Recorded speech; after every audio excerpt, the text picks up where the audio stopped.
Nous allons laisser rentrer les quelques personnes que je vois encore en attente.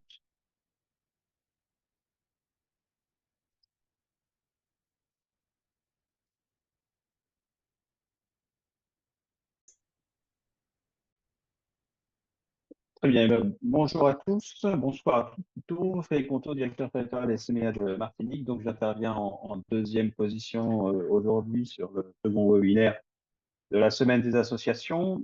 Je vais vous présenter une intervention qui s'appelle Comprendre son modèle socio-économique associatif et le faire évoluer. Donc, j'ai préparé un certain nombre de slides pour nous faire réfléchir, pour vous faire réfléchir. Et bien entendu, si vous avez des questions ou vous souhaitez m'interrompre, vous n'hésitez pas du tout. C'est pas du tout une, euh, une conférence complète, mais bien plutôt interactive. Donc, n'hésitez pas à m'interrompre si je ne suis pas clair dans ce que je vais vous dire. Euh, Alors, d'abord, qu'est-ce que c'est que les modèles socio-économiques? Je vais utiliser en fait une étude du FONGEP. Le FONGEP, c'est le Fonds Jeunesse Éducation Populaire. Donc, on connaît souvent pour être celui qui peut permettre dans les associations Jeunesse Éducation Populaire d'avoir des financements sur un poste. Et c'est Madame Renaud Turuti qui gère ça sur le territoire de la Martinique. Le FONGEP s'est posé la question il y a maintenant 5-6 ans de mais qu'est-ce qui fait réussir ou échouer les associations? Quels sont les modèles qu'elles utilisent? Est-ce qu'il y a un modèle type ou est-ce qu'il y a plusieurs typologies de modèles? Et donc, le FONGEP a fait appel à 5 cabinets pour étudier un petit peu, selon leurs propres entrées, la manière dont elles voyaient la réponse à la question de la réussite socio-économique des associations. Ces 5 études ont donné très simplement une entrée à 3 axes que je vous envoie tout de suite. Un premier axe qui est l'axe économique. Les associations qui réussissent ont souvent des entrées économiques, euh, on va les voir de différentes natures. Euh, Elles ont aussi un axe qu'on a appelé richesses humaines, c'est-à-dire pas seulement le salariat, pas seulement le bénévolat, mais un certain nombre de richesses humaines auxquelles elles font appel, stabiliser leurs ressources. Et enfin, un troisième pôle, qui est le pôle qu'ils ont appelé Alliance, qui recoupe un peu tout ce qui va toucher aux synergies, aux éléments entre les acteurs qui vont permettre à un certain moment, de mutualiser les choses et d'avancer collectivement. Donc, je vais reprendre au fur et à mesure ces trois éléments, et puis en essayant de les détailler un petit peu pour que vous puissiez voir un peu dans quelle situation vous êtes par rapport à ces 3 entrées et comment on pourrait les faire évoluer. Euh, Tout d'abord, sur les aspects économiques, il ressort en gros 6 entrées qui pourraient être des leviers économiques. Le premier levier, c'est pas celui toujours auquel on pense quand on est une association. On verra tout à l'heure quelques retours sur des éléments de notre contexte. Le premier élément, ce sont les revenus d'activité. Est-ce qu'aujourd'hui, votre association est en capacité de dégager des revenus d'activité, c'est-à-dire des sommes qui ne sont pas subventionnées, mais des éléments qui vont permettre à votre association de vendre, le mot n'est pas tabou, des activités pour vos adhérents, bien entendu. Euh, et donc, on verra tout à l'heure que ce revenu d'activité peut être aujourd'hui, pour certaines de nos associations en Martinique, des éléments conséquents sur lesquels nous nous poserons moins de questions, comme par exemple, est-ce que j'équilibre mon budget ou est-ce que je fais des excédents? Vous verrez que je le dirai à plusieurs reprises. Aujourd'hui, un des éléments clés du modèle socio-économique qui réussit sur la partie économique, c'est le fait de dégager des excédents. Comme vous et moi, si à la fin du mois, mon moteur de voiture est en panne, il faut que j'ai de l'argent pour le réparer. Eh bien, c'est la même chose pour une association. Le seul moyen pour une association de réparer sa voiture ou son ordinateur qui est en panne, c'est d'avoir de la trésorerie. Et l'un des seuls moyens d'avoir de la trésorerie, c'est de faire des excédents tous les ans.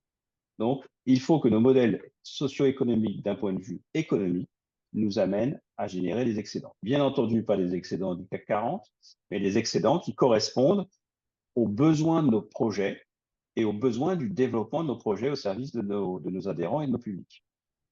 Je reviendrai tout à l'heure sur les revenus d'activité. Le deuxième élément dont on est souvent, sur lequel on fait beaucoup appel quand on est une association, ce sont les subventions publiques. Les subventions publiques se raréfient et nous allons voir aussi qu'un certain nombre de subventions ne sont pas appelées ou nous ne pensons pas forcément à les appeler. Nous avons en troisième entrée qui sont les subventions privées. On nous amène de plus en plus vers les fondations, vers le mécénat. On aura d'ailleurs quelqu'un de la Fondation de France qui nous fera une présentation. J'y reviendrai un peu plus tard. Nous avons les cotisations.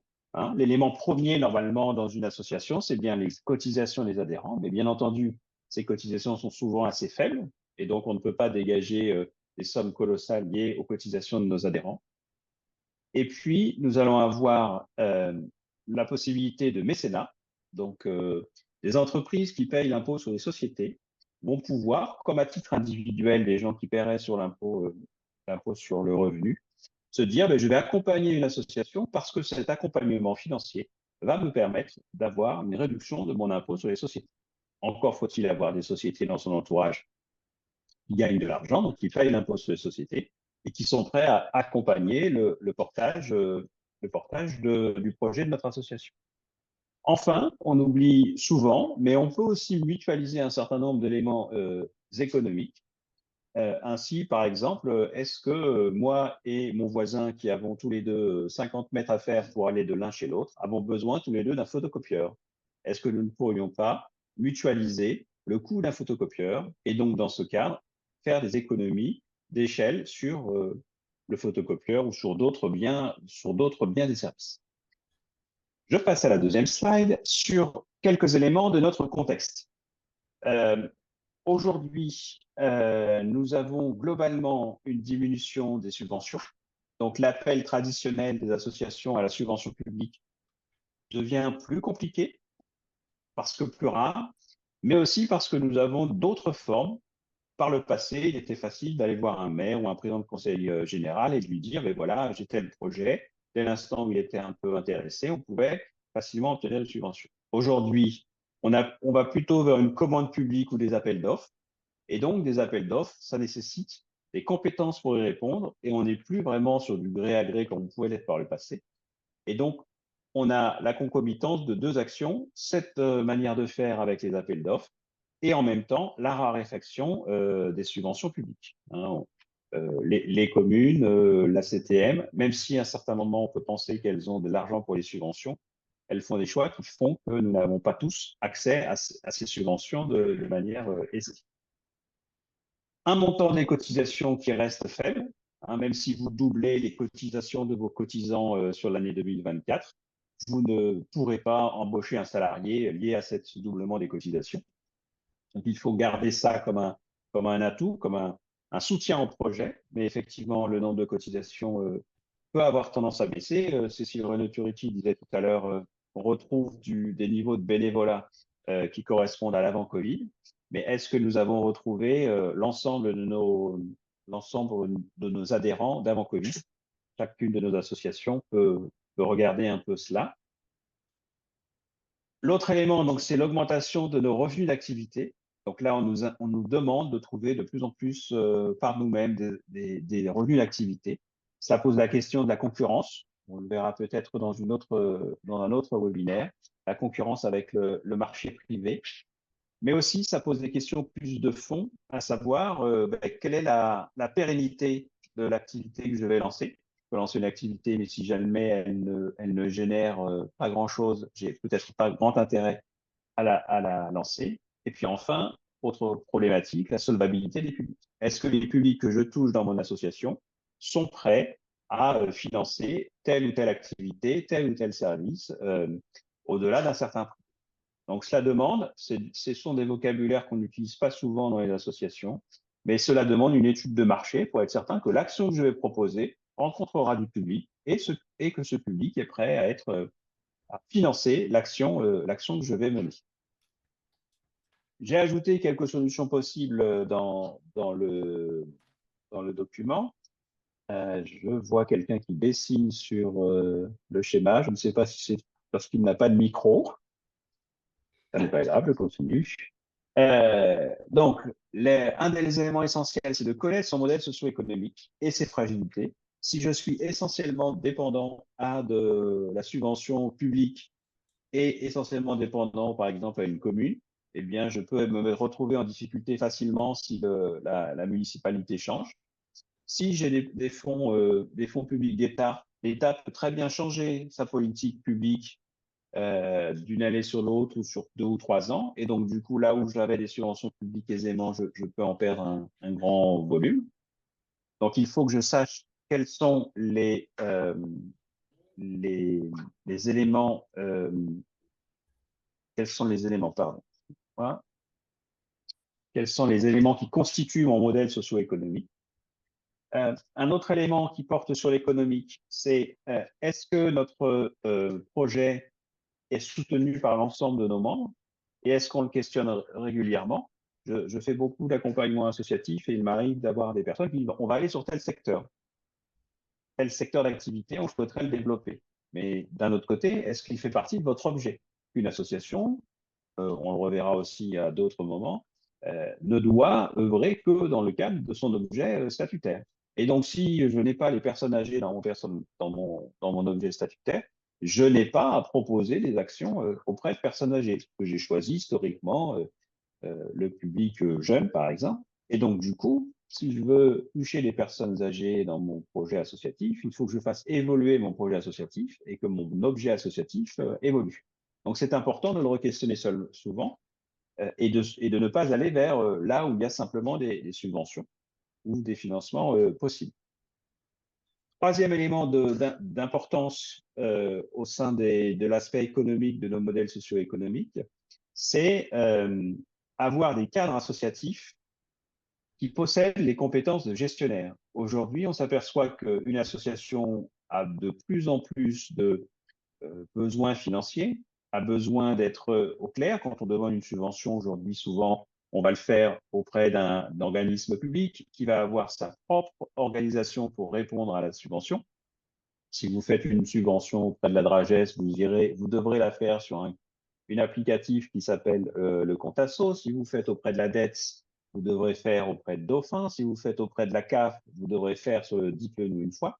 Et toutes ces plateformes nécessitent que les gens soient de bons gestionnaires d'un point de vue financier, mais aussi d'un bon gestionnaire, pardon, d'un point de vue projet. Et que ce soit des bénévoles ou des salariés, mais il faut avoir les personnes qui possèdent cette qualité de gestionnaire de projet. Autre item qui peut être intéressant, c'est la connaissance des subventionneurs et de leur objet de financement. Si je demande à la CGSS de me financer des actions pour les enfants, eh je n'obtiendrai rien de sa part puisque la CGSS finance des actions pour les personnes âgées. Donc, il faut bien que je connaisse mes cibles et leurs objets de travail. Ensuite, peut-être dans les solutions, sur les services que nous pouvons développer dans les associations. Développer des services de qualité et bien connaître notre public pour être certain que ce service qu'elles financeront va bien les intéresser. Et enfin, je reviens sur ce que je disais au tout début, dégager des excédents annuels pour constituer de la trésorerie, non pas comme dans le CAC 40 pour les redistribuer, puisque vous savez très bien que nous ne pouvons pas dans les associations redistribuer les excédents que nous faisons, mais bien pour développer de nouveaux projets. Une association aujourd'hui qui n'a pas de trésorerie ne peut pas développer ses projets de manière pérenne. Si vous avez des actions à mener, on sait aujourd'hui que les subventions mettent du temps à arriver sur les comptes bancaires des associations. Et donc, du coup, si je lance une action sans avoir des financements déjà, mes propres financements, eh bien, en fait, je vais courir en permanence après l'argent. Et donc, le seul moyen, ou l'un des seuls moyens d'avoir de la trésorerie, c'est bien entendu de faire des excédents qui vont venir impacter votre bilan, en haut de votre bilan, vos fonds propres, et donc ces fonds propres se retrouvent plutôt dans votre trésorerie ensuite. Sur un petit tableau comme ça pour vous aider à réfléchir sur l'aspect économique de vos modèles socio-économiques, c'est qualifier un petit peu la typologie de vos financements.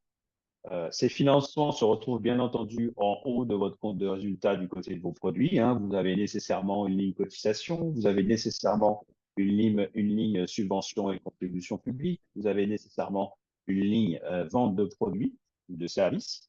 Et donc, l'idée de ce petit tableau, c'est de regarder un petit peu, depuis 2 ou 3 ans, dans mes comptes de résultats, ce que chaque financeur représente et de voir son évolution et de voir peut-être, sauf, bien sûr, on peut le savoir déjà, mais se dire, tiens, je suis très dépendant à des financements d'État.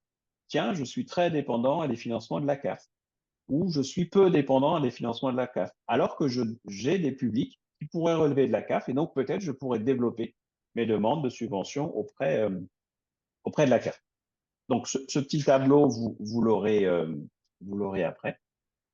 Donc, l'idée, c'est bien de connaître les éléments qui constituent l'aspect économique de ma situation, mes revenus d'activité, mes subventions publiques, mes subventions privées, le mécénat que je peux solliciter, et puis les cotisations, bien entendu, j'aurais dû les dire en premier, et puis enfin, les mutualisations que nous pourrions trouver. Et ni sur ce premier aspect des aspects économiques. Je veux bien répondre à quelques questions si vous en avez. Sinon, je peux passer à l'aspect des ressources humaines, des richesses humaines, pardon.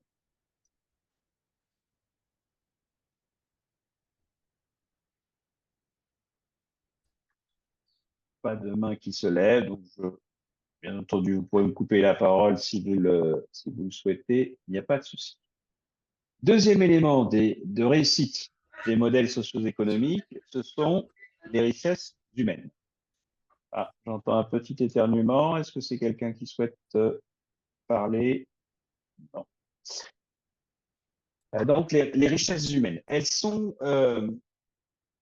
été listées sur l'étude du FONGEP autour de 6 entrées. Une première entrée autour du salariat. Aujourd'hui, Cécile le disait tout à l'heure dans le premier webinaire, un grand nombre de salariés sont aujourd'hui en Martinique salariés d'une association. Donc, nous avons un poids économique important et nous avons donc beaucoup de salariés sur le territoire. Le salariat, c'est une autre forme de développement de notre projet associatif que le bénévolat. Bien entendu, le bénévole, j'ai remis un petit tableau en bas avec les couleurs, en bleu, pardon. Euh, pour rappel de ce qu'est un bénévole et de ce que c'est un salarié, vous avez en gras les deux éléments principaux, c'est-à-dire que le bénévole n'a pas de contrepartie financière à son intervention, à ses interventions. Donc, il n'est pas, aucun mot ne convient, il n'est pas défrayé, il n'est pas payé, il n'est rien du tout. Il le fait sans contrepartie financière. La seule contrepartie financière peut être un remboursement de frais liés à ses engagements liés à l'activité bénévole. Et deuxième élément essentiel, c'est qu'il n'y a pas de lien de subordination entre le bénévole et l'association. Le bénévole est libre de venir ou de ne pas venir, ce qui, bien entendu, n'est pas le cas du salarié. Le salarié est lié à son employeur par un lien de subordination et, bien entendu, contre sa force de travail, il obtient une rémunération définie par contrat. Donc ça, c'est important de s'en souvenir parce que dans beaucoup d'accompagnements que nous faisons sur les associations, on nous questionne souvent sur comment défrayer les bénévoles. Ben, le défraiement de bénévoles n'est pas possible seulement sur du remboursement de frais kilométriques ou de frais réellement engagés par le bénévole. On a un seul dispositif où on peut donner de l'argent à quelqu'un, ça s'appelle le salariat, même si je vous dirai tout à l'heure qu'il y en a un autre qui s'appelle le volontariat, où on donne des indemnités et pas du salaire. Donc ça, c'est vraiment important de l'entendre parce que ça peut être une zone de difficulté pour les associations. Euh, un inspecteur des impôts ou un inspecteur de la CGSS, quand il vient vous inspecter, il ne voit pas derrière vous le projet de votre association. Il voit derrière vous un employeur, que vous soyez avec 2 salariés, que vous soyez dans le privé avec 500 salariés, il voit la même chose, c'est-à-dire un employeur qui a des obligations à respecter. Et donc, on ne peut pas oublier cela et se méprendre en se disant, comme nous sommes une petite association et que nous œuvrons pour le bien collectif, nos salariés peuvent avoir des conditions différentes. Nos salariés dans les associations doivent avoir les mêmes conditions et les mêmes droits que n'importe quel autre salarié dans n'importe quelle autre branche. Donc ça, c'est important de l'entendre parce que parfois, On peut des fois se dire, bah, on est entre bénévoles, on a pris un salarié. Non, un salarié est quelqu'un d'à part dans l'association. Il est salarié, il n'est pas bénévole. Donc, il faut être très au clair là-dessus. Et là encore, souvent, la difficulté dans les associations, c'est ce lien entre les premiers salariés et l'histoire de l'association qui n'a été constituée que de bénévoles. Donc, ça veut dire que lorsque l'on prend un salarié, bah, il faut être certain que la demande que l'on va lui faire correspond bien à des éléments de salarié. Si c'est d'être tous les dimanches matins sur une action, bah, c'est possible, mais ça a des contraintes, ça aura des contraintes, pardon, pour l'employeur. Donc, bien différencier salarié et bénévole. Donc, la troisième personne ou possibilité, c'est ce qu'on appelle les volontaires. Donc, vous avez historiquement, les premiers volontaires sont les pompiers volontaires, qui ne sont pas des salariés et qui ne sont pas des bénévoles, donc ils ont une indemnité.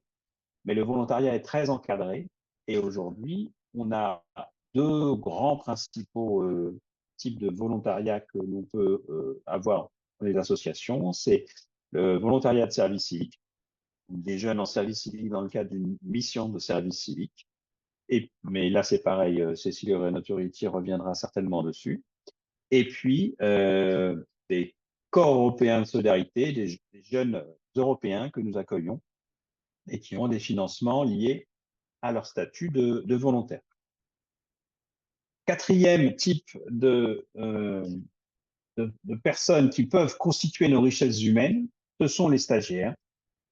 Alors, bien entendu, pas les stagiaires de troisième qui viennent pour une semaine ou deux, même si parfois ils peuvent être particulièrement intéressants pour une association.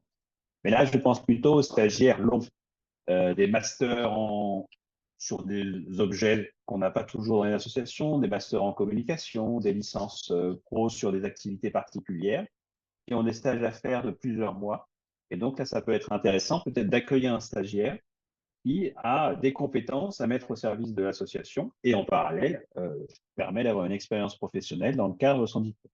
Donc là, il faut se retourner vers les écoles ou vers l'université pour voir les typologies de stagiaires que nous pouvons accueillir. Cinquième élément de ma présentation des richesses humaines, les apprentis. Historiquement, les associations n'ont pas d'apprentis, puisqu'avant la réforme de 2018, l'apprentissage était lié, ne pouvait avoir des apprentis que les gens qui payaient la taxe d'apprentissage. Et comme dans les associations, nous ne sommes pas soumis aux impôts commerciaux et que la taxe d'apprentissage fait partie avec la TVA et la CET des impôts commerciaux, donc nous ne pouvions pas avoir d'apprentis. Depuis la réforme de 2018, nous sommes autorisés à avoir des apprentis, donc à accueillir des apprentis. Un apprenti est un salarié, hein, on est bien d'accord. J'aurais pu le mettre dans la partie salarié, mais c'est un demandeur d'emploi à qui on va confier une mission, un vrai travail, mais qui va en parallèle se former sur un diplôme inscrit au RNCP, le répertoire national des certifications professionnelles. Et donc, du coup, ce jeune, l'apprentissage est ouvert de 16 à 29 ans, enfin, 29 ans jusqu'au dernier jour des 29 ans, la veille des 30 ans, va pouvoir être accueilli dans l'association et donc œuvrer sur son domaine de compétences. Et souvent, on oublie de ce dispositif-là parce qu'il est assez récent, hein, puisqu'il date de 2018 et une mise en œuvre, on va dire, plutôt vers 2020. Mais bien entendu, il faut dans ce cadre-là être en capacité d'accueillir quelqu'un, c'est-à-dire avoir un maître d'apprentissage et avoir une situation professionnelle qui correspond bien aux attendus du diplôme. Hein, si je veux prendre une apprentie en BTS comptabilité, eh bien, il faut que j'ai de quoi lui faire faire des opérations comptables globales qui ont l'intérêt dans son BTS. Si j'ai un carnet de caisse en papier, il y a assez peu d'intérêt de prendre un apprenti en BTS comptabilité. Donc l'apprentissage est vraiment aujourd'hui un levier pour les associations, d'autant plus qu'aujourd'hui, c'est une forme d'emploi très aidée par les services de l'État. Donc ça peut être, quel que soit le domaine dans lequel vous êtes, en tant qu'employeur associatif, vous pouvez bénéficier d'une aide à l'année de 6 000 euros sur une seule année et d'une prise en charge totale de la formation de la personne. Donc ça peut être un dispositif particulièrement intéressant. Enfin, le dernier élément, c'est ce qu'ils ont trouvé en richesse humaine, c'était les mécénats de compétences.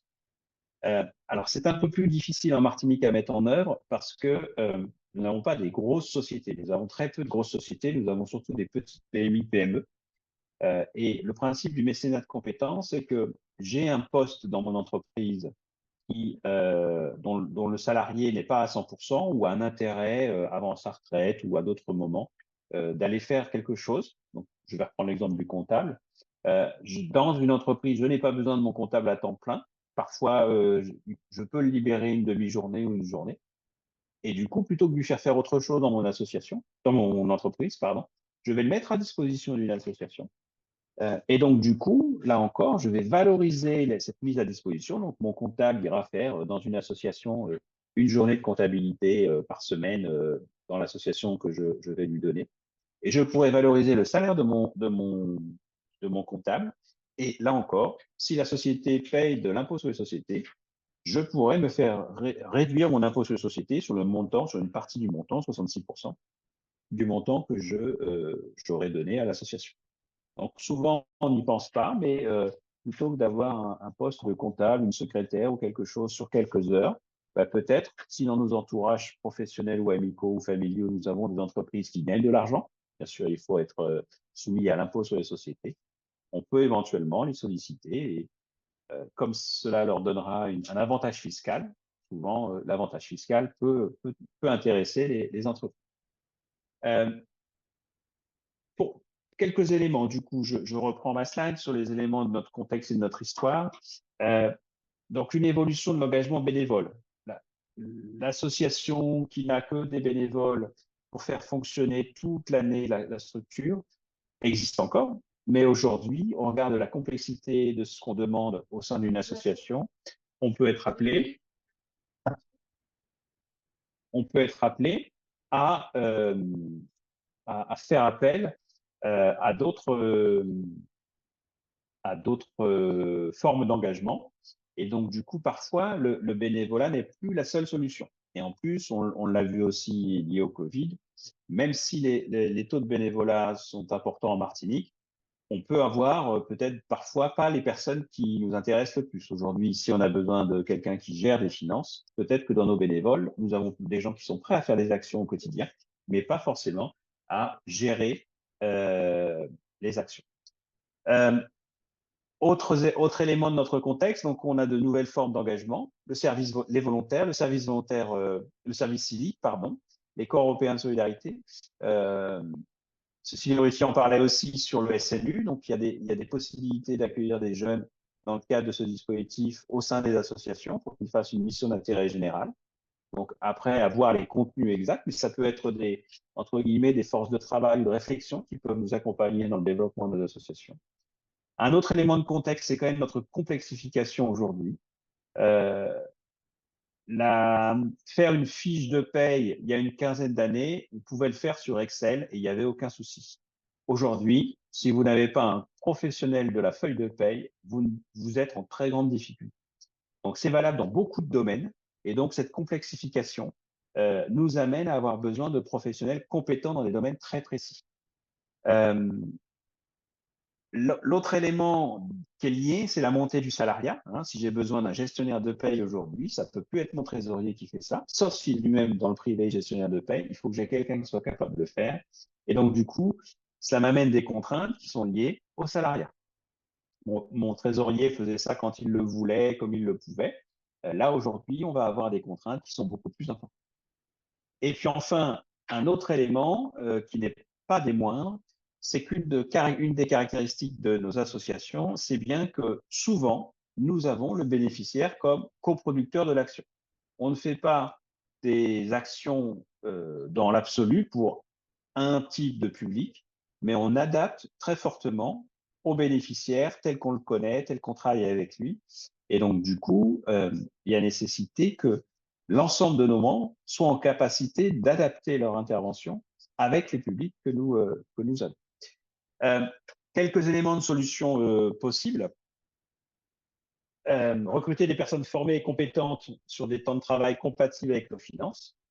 Donc, des personnes formées et compétentes, ça peut aller de soi, mais parfois on peut recruter des gens qui sont à la limite de la compétence, pas loin, mais à la limite, et donc ils ne vous servent pas. Et donc qu'ils ne vous servent pas complètement à ce que vous voulez faire. Et puis enfin, compatible avec vos finances. J'accompagne souvent des associations qui ont des intérêts de développer du salariat, mais en fait, quand on leur dit ben, quelqu'un au SMIC, ça va vous coûter environ 24 à 25 000 euros par an, du coup, ça fait 2 000 euros à sortir chaque mois, puisque le salarié, quand il va être là, il va falloir que je le finance chaque mois, et les charges sociales, bien entendu. Donc, ça veut dire que euh, je dois avoir de la trésorerie d'avance et je dois être en capacité que cette personne me rapporte largement son salaire. Sinon, je me mets en difficulté. Et donc, du coup, être certain que si j'embauche une secrétaire à 35 heures, j'ai bien les finances liées à mes différents projets pour 35 heures. Si j'ai effectivement du travail pour elle pour 10 heures, j'ai des finances pour 10 heures, il faut que je l'embauche sur 10 heures. Autre élément de réussite de l'étude, c'est l'accueil des salariés. Bien préparer cet accueil et au travers donc d'une fiche de poste bien claire.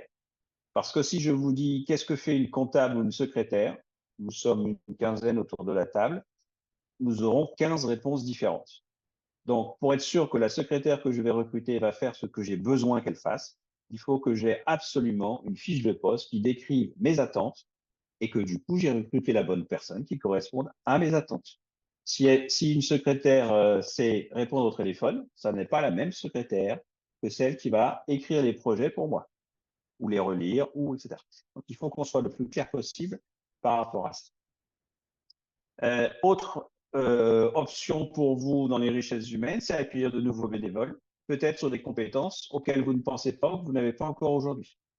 Est-ce que sur de la communication, par exemple, on ne peut pas faire appel à des bénévoles? Est-ce que réaliser une plaquette, on a forcément besoin d'un salarié? Si j'ai besoin de 2 plaquettes par an, peut-être que je peux trouver des bénévoles qui seraient intéressés non pas pour faire l'activité au quotidien de notre association, mais plutôt pour animer quelque chose autour de la communication. Animer un site web, des choses comme ça qui ne sont pas, qui peuvent être consommatrices en temps, mais qui ne nécessitent pas forcément une disponibilité l'après-midi, le samedi ou en soirée. Euh, donc, je le redis, pensez au service civique dont les missions doivent être d'intérêt général. Bien entendu, le service civique ne peut pas se substituer à l'emploi, mais il peut permettre de développer des actions particulières. Hein. Si le service civique n'est plus dans votre association, l'association doit pouvoir continuer à tourner encore. Et puis enfin, je le redis, accueillir des apprentis pour développer de nouvelles compétences. Mais notre trésorier est débordé et ne peut plus gérer la comptabilité de l'association. Peut-être qu'on peut faire appel à un bac pro ou à un BTS comptabilité. Sur la communication, ça va au-delà de la mise à jour d'un site. Peut-être qu'on peut imaginer avoir un apprenti en communication. Sur de l'animation de public, bah, peut-être qu'on peut avoir besoin d'animateurs. Et du coup, on peut aussi se dire que l'animateur qu'on aura ainsi recruté en apprentissage, bah, il va se faire la culture de notre association, il va découvrir la manière dont on agit. Et donc, du coup, ce sera un très bon promoteur de notre activité. Une autre manière de développer les richesses humaines, euh, nous avons notre OPCO, donc l'opérateur de compétences, qui s'appelle Uniformation. Donc, dès l'instant où nous avons des salariés, nous allons payer une quote-part, une partie par la CGS, sur la CGSS chaque mois et une partie qu'on appelle le conventionnel lié à votre convention collective en direct auprès d'Uniformation. Et donc, vous avez tout un tas de dispositifs qui peuvent vous aider à former les gens, à les emmener vers de nouvelles technologies. Je prends souvent cet exemple-là. Aujourd'hui, une comptable, ça saisit des factures. Dans 10 ans, il n'y aura plus de comptable au sens où on l'entend aujourd'hui. On aura automatisé, numérisé un certain nombre de choses et la vision qu'il y a sur ce type de métier, c'est que la comptable ne sera plus à la saisie. La saisie se fera automatiquement, sera envoyée directement dans le logiciel de comptabilité et donc on sera plus sur ce même type de poste. Donc c'est comment est-ce que j'accompagne ma comptable pour que dans 10 ou 15 ans, elle soit encore dans mon association, mais avec des compétences nouvelles que j'aurais vu évoluer. Et donc, vous avez un certain nombre de formations, de dispositifs de formation. Je les donne rapidement, mais vous les aurez sur la slide. La PROA, c'est un dispositif pour les salariés en CDI dans vos associations qui, euh, voudraient faire une formation diplômante inscrite au RNCP. Les DAF, ce sont les demandes d'aide financière, donc où vous pouvez avoir des DAF sur, pareil, sur des diplômes longs. Hein. Aujourd'hui, on a des diplômes qui peuvent coûter 5 ou 10 000 euros. Donc, nous avons les financements possibles pour ces formations, donc il n'y a aucun intérêt à ce que vous financiez vous directement avec l'argent de l'association ou le salarié. Donc, on peut trouver des fonds de financement conventionnels. Vous avez aussi des actions collectives territoriales, les ACT, pour développer sur un sujet particulier. Là, ce sont des actions courtes, développer sur un sujet particulier euh, la formation sur vos salariés. Les DAF, alors l'ACT, pardon, c'est avec plusieurs associations. Donc, on a le même besoin. On a besoin que nos salariés montent en compétence sur la connaissance des publics âgés. Donc là, on va trouver un organisme de formation, on va monter une action de formation. Les DAF, DAFU, ce sont les mêmes actions, mais faites uniquement pour moi. Donc, j'ai 6-7 salariés que je veux former sur une compétence particulière. Donc, je vais pouvoir les, euh, les former. Et puis, dernier élément, puisque c'est lié aussi à notre OPCO, l'apprentissage qui est financé par les OPCO. Deuxième élément de montée en compétence de salariés, là, c'est de faire appel à des demandeurs d'emploi qu'on va accompagner et former. Donc aujourd'hui, vous avez plusieurs types de contrats. Le contrat, euh, le contrat d'apprentissage dont j'ai largement parlé, le contrat de professionnalisation qui, lui, tient plus des personnes plus âgées, hein, au-delà de 30 ans, même si on peut faire aussi des contrats de professionnalisation pour des jeunes. Le parcours emploi compétences, le PEC, CUI-CAE, donc qui peut être aussi une aide à l'emploi, mais sur le demandeur d'emploi. Et enfin, il y a 4 éléments qu'on n'utilise pas suffisamment. La première, c'est la période de mise en situation au milieu professionnel, donc là qui est faite en lien avec le pôle emploi ou les missions locales, ce sont des jeunes. Une période pour voir si nos métiers intéressent des gens qui vont s'immerger pendant quelques jours sur nos métiers.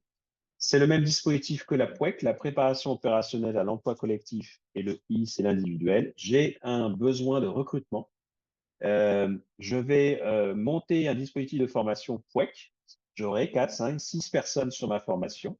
Et donc, du coup, je pourrais, à l'issue de cette formation, faite par un organisme de formation, bien entendu, choisir la personne qui paraît la plus intéressante pour mon dispositif, enfin, sur ce que je veux faire. Et puis enfin, vous avez un dernier dispositif qu'on utilise assez peu, qui sont les préformations, où nous pouvons, là encore, proposer des compétences de base à des personnes qui voudraient rentrer dans une formation diplômante, mais qui ne les auraient pas. Et donc, on fait en amont de cette formation des contenus de préformation qui sont adaptés aux personnes. Donc, ça peut être des maths, du français, ça peut être d'autres activités, d'autres compétences qu'ils n'ont pas et qui sont nécessaires pour entrer en formation. J'en ai fini avec cette deuxième partie sur les richesses humaines. Donc là encore, hein, c'est bien comment est-ce que nous les mettons en œuvre, l'ensemble de ces richesses humaines, comment est-ce que nous pouvons les, les utiliser au mieux en les connaissant bien. Parce que bien entendu, ce que je connais bien, je l'utilise bien. Ce que je connais mal, je ne sais pas bien l'utiliser. Je vous laisse la parole pour quelques questions. Sinon, je passe à la troisième partie qui va traiter plutôt des alliances.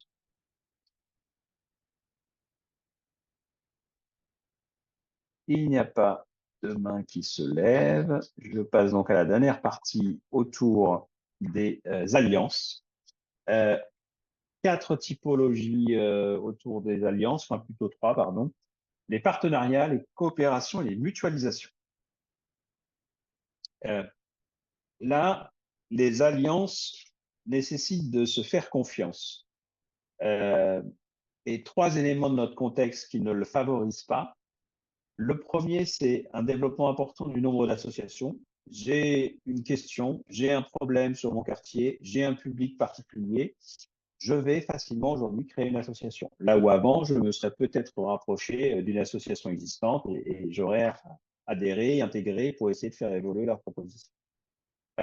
Et donc aujourd'hui, nous avons, si nous regardons, beaucoup d'associations avec beaucoup d'objets sur les territoires et parfois avec les mêmes objets. Donc du coup, se faire confiance quand on peut être considéré comme concurrent, c'est plus difficile. Deuxième élément, c'est une mise en concurrence, soit de fait, comme je viens de le dire, soit par les financeurs. Les financeurs disent, j'ai 30 000 euros pour accompagner les personnes âgées. Avant, j'étais tout seul pour le faire, donc j'avais peut-être 30 000 euros de subvention.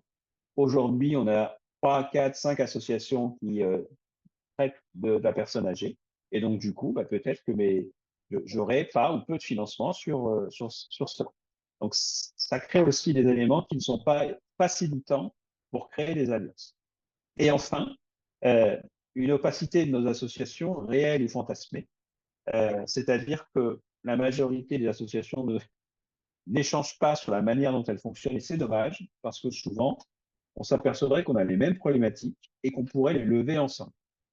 Et donc, du coup, ça me fait arriver sur des solutions possibles, sur une nécessité de se connaître et de partager des préoccupations. Donc, vous avez un certain nombre d'associations chapeaux euh, qui vont permettre cela. Euh, Vous avez, par exemple, la CRES qui vient de se recréer, qui va traiter, au nom des associations qui traitent de l'économie sociale et solidaire, de, de les défendre, ces associations. Vous avez, si vous êtes dans le domaine du sport, euh, le, le CETOSMA, qui va pouvoir traiter d'un certain nombre de problèmes. En Martinique, nous n'avons pas encore de trajet renouvelé, mais peut-être que les associations d'éducation populaire se verront gratifier d'un trajet qui pourra proposer les choses. Donc, plus on se connaîtra et plus on partage les préoccupations d'un secteur particulier dans lequel nous sommes, eh bien, plus il y aura de l'intérêt. Par ailleurs, quand on est employeur, on a aussi des syndicats d'employeurs qui peuvent aussi défendre un certain nombre de positions parfois liées à l'emploi, mais aussi par rapport à nos secteurs. Vous avez par exemple Cosmos dans le sport, vous avez Exopé dans les métiers de l'animation, vous avez Elispa, pardon, dans le domaine du social, des centres sociaux et des espaces de vie sociaux. Donc tous ces éléments fédérateurs, ils peuvent permettre de défendre nos secteurs d'une manière un peu plus globale et donc de bien les connaître. Euh, Autre élément de solution, c'est trouver les synergies, les compléments entre nous.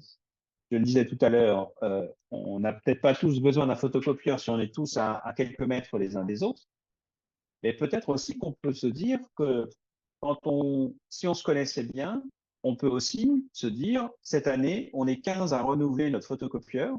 Au lieu de prendre contact avec Toshiba, Ricoh, je ne sais quel photocopieur, lui dire, ben voilà, là, il y a 15 photocopieurs à renouveler cette année. Et donc, du coup, ben, si je vais voir au nom de tout le monde le Toshiba, ben, peut-être qu'il fera des prix aux 15 qui ne seront pas ceux que j'aurais obtenus tout seul. Et ça, malheureusement, nous n'avons pas toujours les éléments, les structurations qui nous permettent de me dire ça. On loue tous des voitures, on a tous des billets d'avion, on a tous des besoins informatiques, etc., etc. Comment est-ce qu'à un moment donné, on pourrait, sans que ce soit forcément contraint dans une centrale d'achat, mais avoir des échanges qui nous permettraient d'aller voir quelques fournisseurs et d'essayer d'obtenir quelques pourcentages de pertes. Euh, Ensuite, conventionner sur des fonctions support, euh, un secrétariat, une comptabilité, de la communication, c'est ce qu'on appelle les fonctions support. Et aujourd'hui, un certain nombre d'associations n'ont pas les 35 heures pour ces fonctions-là.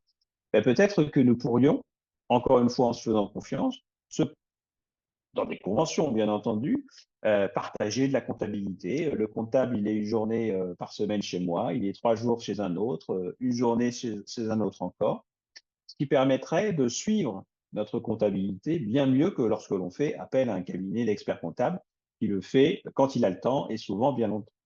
Je ne l'ai pas dit tout à l'heure, mais c'est vrai que ça me revient sur les aspects économiques, donc sur les premières diapositives. Euh, il est important, si on veut gérer économiquement les finances de l'association, d'avoir une comptabilité qui est tenue au jour le jour pour pouvoir réagir.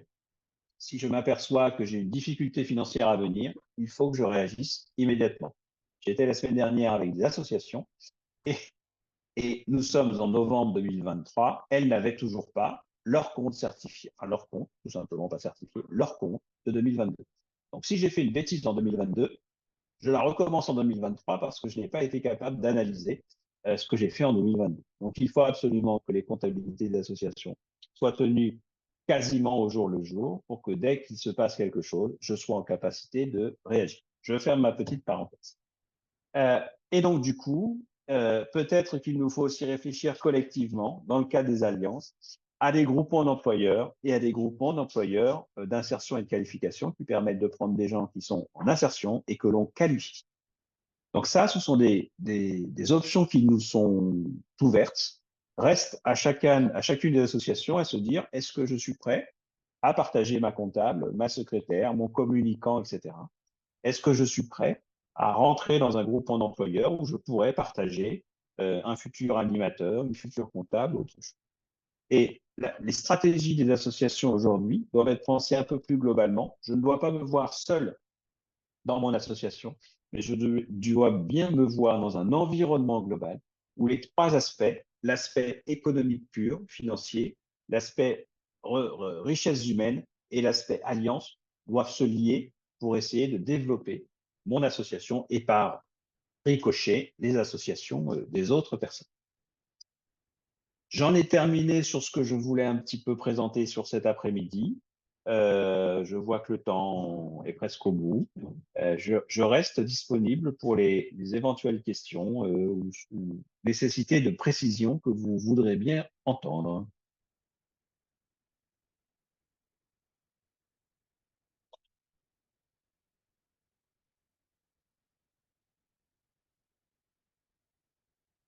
Très bien. J'espère donc que ma présentation a été suffisamment claire. Le diaporama sera donc envoyé à l'équipe qui gère l'ensemble des interventions. Donc, si vous avez des questions, je mettrai éventuellement mon mail pour pouvoir répondre à des questions. Mais du coup, je vois qu'il y a un pouce levé, mais je ne vois pas de questions. Je regarde la discussion si. Alors, voilà, très bien. Je vois une question. Comment être formé à répondre aux appels d'offres? Eh bien, dans le cadre du FDVA, euh, trois associations, donc SDAIM, Open Space et les CMEA ont été mandatées par la DRAGES pour proposer un certain nombre de contenus. Et dans l'un des contenus, nous avons effectivement la réponse aux appels d'offres. Je crois que c'est Sandra qui fait ça, de mémoire. Est-ce que c'est toi, Sandra? Appel d'offres ou le CFA de A à Z? C'est lequel? À défaut de la question. Voilà. Qu'est-ce que la On, personne entend par appel d'offres? Est-ce qu'on si vous est voulez, sur les appels à projet? c'est C'est ça, appel à projet, appel appel d'offres à quand on a projet certainement candidature. avec les liaisons vers du CERFA. Donc là, vous avez Ah, le elle catalogue dit tout type qui d'appel d'offres, tout type d'appel à d'appel projet. d'approche. Ok. Donc là, vous allez avoir dans cette semaine le calendrier mise à jour des formations FDVA pour pour 2024, fin de trimestre du premier trimestre 24 et puis toute l'année 24, sur laquelle on essaie avec les trois associations, en fonction de nos compétences, de répondre sur ce type de questions.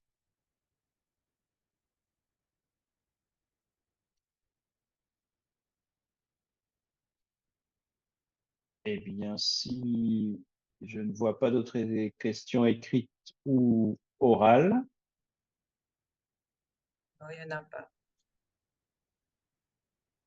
je vous propose du coup qu'on se souhaite un bon après-midi. Et donc, le lien direct est auprès de Cécile Renaturity, donc de la DRAGES, et puis auprès des trois associations mandatées dans le cadre du FDVA pour vous accompagner dans vos réflexions et vos besoins. Donc, n'hésitez pas à participer à ces formations qui ont lieu quasiment toutes les semaines, enfin, dans différentes organisations et modules, bien entendu, mais qui se déroulent à peu près toutes les semaines. Et puis, ils auront l'occasion aussi de nous rencontrer en route vers les EPCI, puisque nous serons chacun sur une communauté de communes, donc soit le mardi, mercredi ou jeudi. Donc, nous aurons un stand justement pour pouvoir porter des réponses aux questions que vous posez concernant les parcours de formation. Donc, n'hésitez pas à regarder à suivre le programme et à nous rencontrer sur les différents espaces. Merci Frédéric. Il semble qu'il n'y a Merci à plus vous, de merci de votre questions. attention et puis à bientôt alors. À bientôt. Bonne fin de journée à tous.